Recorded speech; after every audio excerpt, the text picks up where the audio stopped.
بسم اللہ الرحمن الرحیم۔ ایکچول پوائنٹ کے معزز ناظرین گرامی السلام علیکم۔ ناظرین، لاکھ سلام اس ملک پاکستان پر جو ایک مبارک رات کو مبارک جد و جہد سے مارز وجود میں آیا۔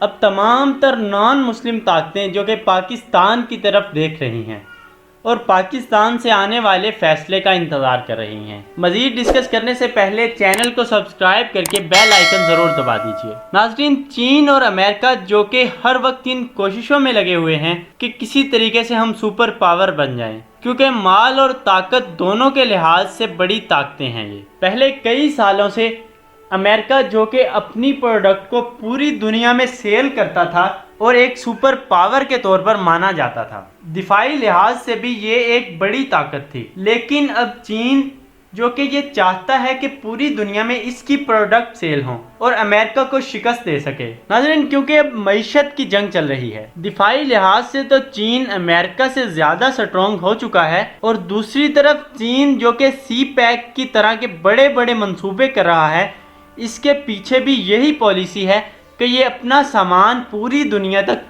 باحفاظت پہنچا سکے۔ ناظرین، یہی وجہ ہے کہ چین پہلے پاکستان میں کئی منصوبوں کا آغاز کر چکا ہے اور اب بنگلہ دیش کے ساتھ بھی اپنے اتحاد کو مضبوط کر چکا ہے۔ ناظرین، اب یہ دونوں ممالک پاکستان کو اپنی طرف کرنے کی کوشش کر رہے ہیں، کیونکہ اللہ تعالیٰ نے پاکستان کو ایک ایسی بندرگاہ دی ہے جس کو پوری دنیا میں اہمیت کی نظر سے دیکھا جاتا ہے، اور اسی لیے پاکستان کو چین اور امریکہ دونوں ممالک کی طرف سے بڑی بڑی آفرز پیش کی گئی ہیں۔ پہلے بات کرتے ہیں وہ آفر جو کہ امریکہ کی طرف سے کی گئی ہے۔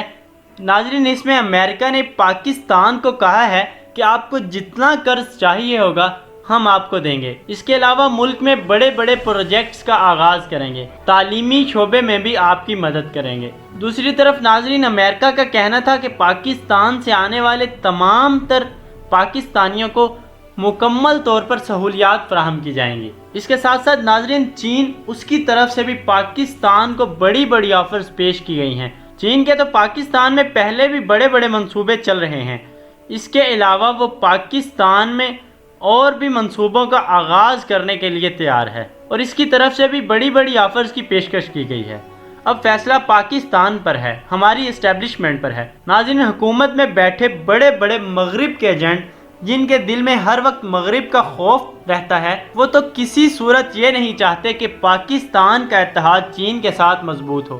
وہ یہی چاہتے ہیں کہ پاکستان کا اتحاد امریکہ کے ساتھ ہو جائے، لیکن پاکستان نے بہت خوبصورت فیصلہ کیا ہے، نہ تو امریکہ کو صاف صاف انکار کیا اور دوسری طرف چین کے ساتھ بھی اتحاد کو مضبوط رکھے ہوئے ہے، کیونکہ ناظرین امریکہ تو کسی صورت ہمارا خیر خواہ نہیں ہو سکتا، لیکن ناظرین چین سے پھر بھی یہ امید لگائی جا سکتی ہے کہ وہ کسی بھی طریقے سے پاکستان کو فائدہ پہنچا سکتا ہے۔ ناظرین، خدا تعالیٰ سے دعا ہے کہ اللہ تعالیٰ ہمارے ملک پاکستان کی حفاظت فرمائیں۔ ویڈیو کے اختتام پر آپ سے گزارش ہے کہ اس ویڈیو کو اپنے دوستوں کے ساتھ فیس بک اور واٹس ایپ پر ضرور شیئر کیجیے اور کمنٹ باکس میں اپنی قیمتی رائے کا اظہار ضرور کیجیے۔ اللہ حافظ۔